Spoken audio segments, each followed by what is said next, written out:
अच्छा जी, अब जनाब बेटा वही 13B हम कर रहे हैं, ठीक है। 13B लेक्चर है और जनाब ये हम कर रहे थे एक्सरसाइज 1.1 का और 7th पार्ट हम करते हैं क्वेश्चन 17 का, ठीक है। तो 7th पार्ट में क्या था, -1 is less than equal to real of z is less than 1। अब किसकी लोकेशन बतानी है, रियल पॉइंट और रियल एलिमेंट ऑफ z, ठीक है। तो रियल ऑफ z अगर मैं कहती हूँ x है तो हम कहते हैं कि वो 1।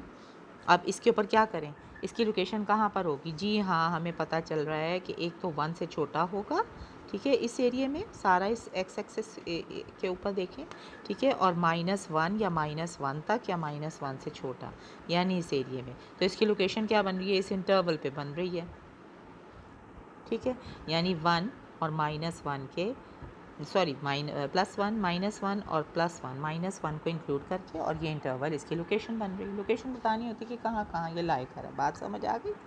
अच्छा जी, उसके बाद हम देखते हैं अगला पार्ट जनाब देखने चलें जी। अगला पार्ट भी आपको आ तो जाना चाहिए, 8वां, ठीक है। वो कह रहे हैं imaginary of z is less then 0, ठीक है। तो उन्होंने कहा कि इमेजिनरी ऑफ z की लोकेशन बताएं, लोकेशन बतानी है ना इन पॉइंट्स की। Imaginary of z is imaginary of z कौन होगा, y होता है, ठीक है। तो y इज़ लेस दैन 0 देखते हैं, y इज़ लेस दैन 0 का मतलब इधर, ठीक हो गई। तो negative half ray of y कह दें या बस इसकी ये हो गई, ठीक है। तो इसकी लोकेशन हो गई, लोकेशन हो गई y एक्सिस के ऊपर, ठीक हो गया, y एक्सिस के ऊपर इसकी लोकेशन, ठीक है। अच्छा जी, दूसरी फिर आ गया जनाब, हम देखते हैं अगला कौन सा पार्ट है जनाब, 9वां पार्ट आ जाता है। अच्छा जी, 9वें को देख लें। देखिए सारे मैंने इसलिए करा दिए कि आपको तकरीबन सारे करा दिए। Argument of z is equal to π/3। अब इसकी लोकेशन बताएं, ये कोई ऐसा π/3 का मतलब क्या होता है, 60 डिग्रीज़, ठीक है, यानी पॉजिटिव 60 डिग्रीज़, पॉजिटिव 60 डिग्रीज़ कहीं यहाँ आ जाएगा, ठीक है। इसके 3 हिस्से करें ना, 30 30 30 का, तो 90 पूरा एक क्वाड्रेंट होता है। तो हम कहते हैं सीखे मैं रफली बना दिया, ठीक है। तो वो कौन होगी जनाब, ये लोकेशन होगी सारी। इसको आप कह लें जैसे कि आपकी बुक में भी लिखा है, positive half ray in the first quadrant from O P तक नाम ले लें, ठीक है। उसके बाद अगला है जनाब, उन्होंने कहा z-1 का आर्गूमेंट, उसका लोकेशन बताएं। z आर्गूमेंट ऑफ z-1 और वो दिया है -3π/4, ठीक है। अब इसको बनाना थोड़ा जो है, एक मिनट, ठीक है, इसको बनाना, ओ गॉड, अच्छा इसको बनाना जो है थोड़ा टेक्निकल है, ठीक है। उन्होंने कहा जी z-1 का आर्गूमेंट बताएं जो -3π/4 हो। आप बताएं कि ये लोकेशन कहाँ पर है, यानी ये z-1 का आर्गूमेंट अगर जिसका -3π/4।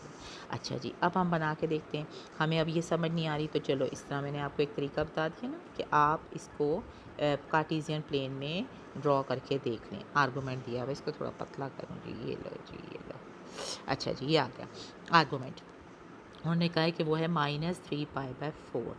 अब आर्गूमेंट का क्या मतलब होता है, आर्गूमेंट का मतलब होता है tan इनवर्स ऑफ किसका, y का मतलब ये इमेजिनरी पार्ट ओवर x-1, ठीक है।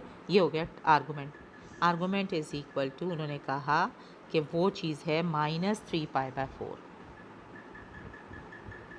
तो हमारे पास यहाँ से आ जाता है y of x-1, y over x-1 is equal to tan of -3π/4।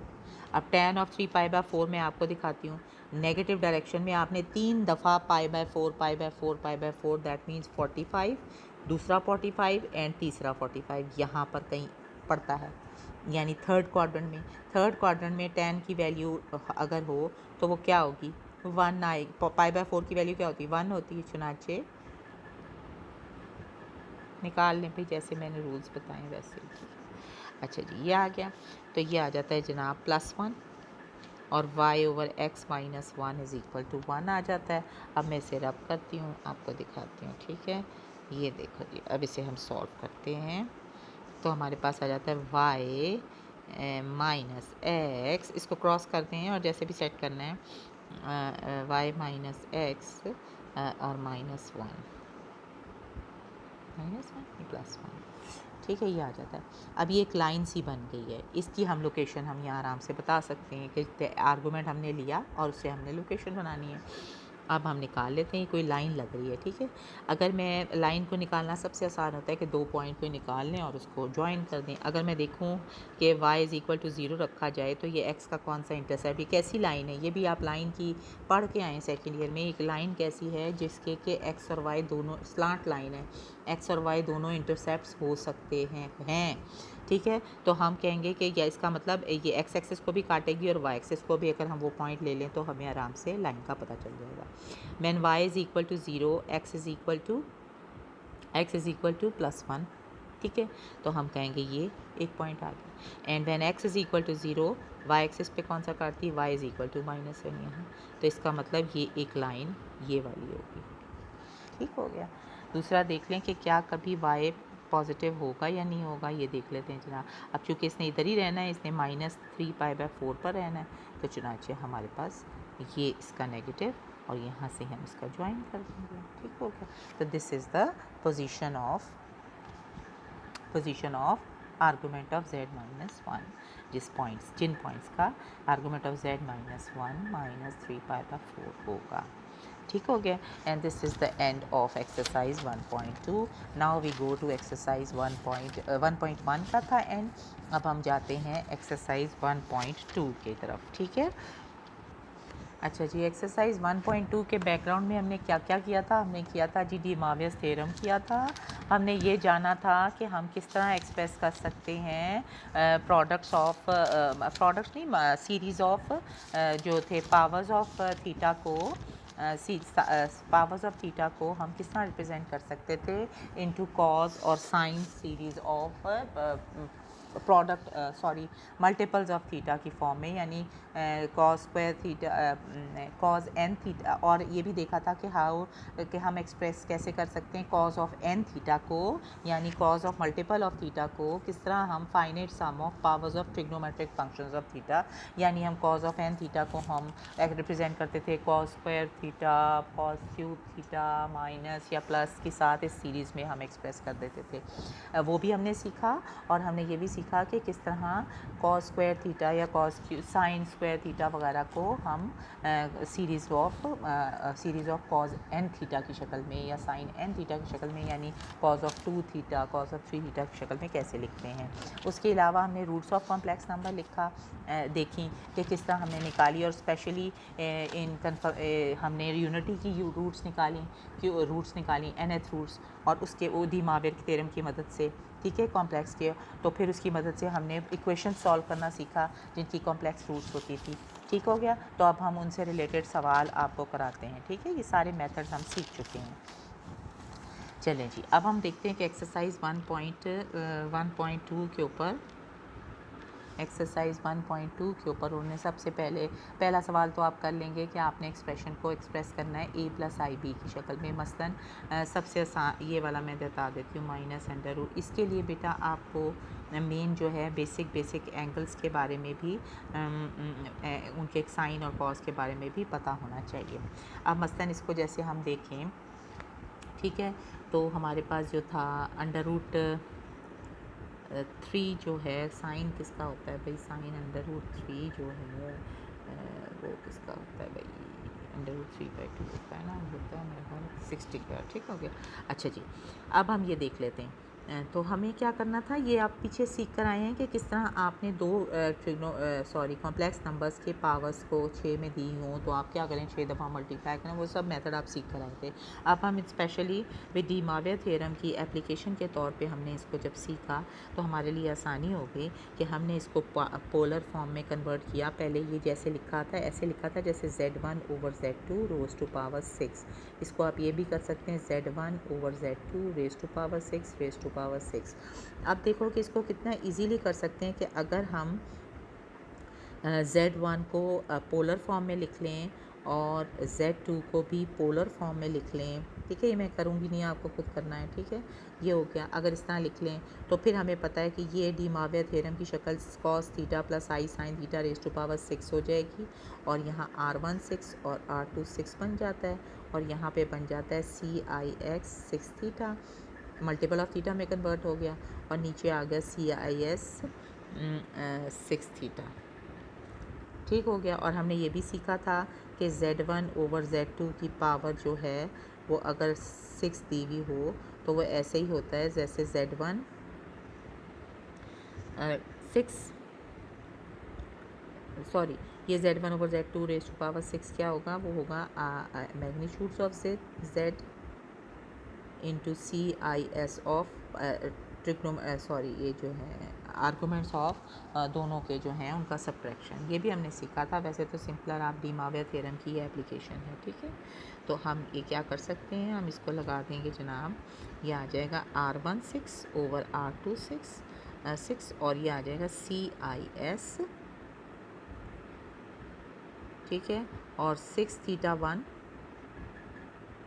Minus 6 theta 2। ठीक हो गया इस तरह। तो आइए मैंने रफ़ में आपको सिखा दिया। अब आपको क्या करना है, आप पहले मैग्नीट्यूड ऑफ Z1 Z2 निकालेंगे जो कि R1 हो जाएगा, मैग्नीट्यूड ऑफ Z2 दोनों का निकाल लेंगे। ठीक है, फिर थीटा वन और थीटा 2 निकालेंगे और सिंपली इसका आंसर निकाल लेंगे। ये मैं दोबारा से रिपीट इसे फेंट दिया है, it's very easy, you have to go through it by yourself. इसके बाद आ जाता है सेकेंड क्वेश्चन को देखें, तो वो है सिंप्लीफाई करना था आपने। ठीक है, सिंप्लीफाई करना था, वो भी देख लें सारे क्वेश्चन 1 से लेके क्वेश्चन 4 तक इसी तरह आपने निभाने हैं। क्वेश्चन 3 को देखें तो क्वेश्चन 3 में पहला पार्ट था, क्वेश्चन 3 में पहला पार्ट दिया हुआ है कि cos थीटा, ये भी शायद मैं आपको करा के आई हूँ। अब चूँकि सवाल लंबे होते हैं, ठीक है, देखो रेज़ टू पावर n दिया हुआ है, बुक खोल के रखा करें साथ। ठीक है, और फिर प्लस, फिर cos theta minus cos phi minus I sine theta minus sine phi raise to power n दिया हुआ है। ठीक हो गया, और इसको आपने किसी और पावर के तरह करवाना है। ठीक है, अब यहाँ पर देखें तो मेरे लिए मुझे कुछ हिंट सा ऐसे मिलता है कि अगर ये पूरी चीज़ कोई cos ऑफ थीटा या कुछ बन जाए, cos ऑफ थीटा या कोई भी चीज़ बन जाए, ठीक है, और ये बन जाए आई साइन ऑफ थीटा कोई चीज़ बन जाए, तो डी माविया की मदद से n जो है वो यहाँ मल्टीप्लाई हो जाएगा और ये एक कोई नंबर बन जाएगा। सिमिलरली अगर ये हो जाए तो ये भी एक नंबर बन जाएगा, और ये इस तरह का Z1 और Z2 का प्रोडक्ट बन जाएगा। प्रोडक्ट का सिलसिला क्या होता है कि उनके मैग्नीट्यूड जो हैं वो मल्टीप्लाई हो जाते हैं। ये सब हमने सीखा, और जो ये प्रोडक्ट का आंसर आता है वो आ जाता है हमारे पास CIS argument of theta Z1, ठीक है, माइनस आर्गूमेंट ऑफ Z2। ठीक है, ये भी हम कर सकते हैं, हमें हिंट पहले मिलता है। चुनांचे हमें सबसे पहले मोस्ट इम्पॉर्टेंट पार्ट हमें क्या करना है कि हमें जो ये फर्स्ट वाला जो भी चीज़ दी हुई थी, ये जो भी चीज़ पहले दी हुई थी cos of theta minus cos of phi plus I sine of theta minus sine of phi raise to power n को हमें इधर cos बना लेना है, इधर साइन बना लें, ताकि हम इसको डी माविया लगा सकें। तो ये इस तरह बन जाता है जैसे cos of a minus cos of b। तो cos of a minus cos of b क्या होता है, -2 sine of a plus b by 2 और sine of a minus b by 2 I think. ठीक है, तो आप इस तरह ये फॉर्मूले लगाएंगे और पार्ट 1 कंप्लीट हो जाएगा। पार्ट 2 मैंने पहले करा दिया था। उसके बाद क्वेश्चन नंबर 4, इसके तो काफ़ी हिंट वाली मैंने आपको इस एक्सरसाइज की आपको भेजी हुई हैं वीडियोज़, उनको दोबारा से रिपीट कर लें, देख लें। ठीक हो गया। अच्छा, हिंट्स अब है क्वेश्चन नंबर 4। बेटा ये क्वेश्चन इतने लंबे हैं कि आपको बार बार कराना जो है इट्स क्वाइट डिफ़िकल्ट। अब उन्होंने आपको सवाल में दिया कि 2 cos of theta is equal to x plus 1 over x, 2 cos of phi is equal to y plus 1 over y and 2 cos of psi is equal to z plus 1 over z। Prove आपने करना है 2 times cos of theta plus phi plus psi, ठीक है, is equal to आप बताएं कि x y z plus 1 over x y z। ठीक है। तो आपको अगर ये चीज़ दी हुई है, अच्छा जी, अब यहाँ से जब आप देखते हैं तो आप कहते हैं कि अगर आप यहाँ से देखें, उन्होंने 2 cos थीटा आपको ये दिया हुआ है, तो इससे आप वैसे ही कह सकते हैं कि x फिर क्या था, x फिर आपको याद भी होगा वैसे भी, वो था cos theta plus I sine theta. तो 1/x क्या था, वो था cos theta minus I sine theta, जिसकी मदद से 2 cos ऑफ थीटा आपके सामने आ चुका है। ठीक है, तो फिर आपने क्या करना है, आपने करना है x y z आपको कहा गया है। इसी तरह y भी निकलेगा, और मतलब y भी आप यहाँ से कह सकते हैं वो होगा cos of phi plus I sine phi. ठीक है, इनको देखते हुए, ठीक है। और z जो होगा वो cos of psi plus I sine phi Sai.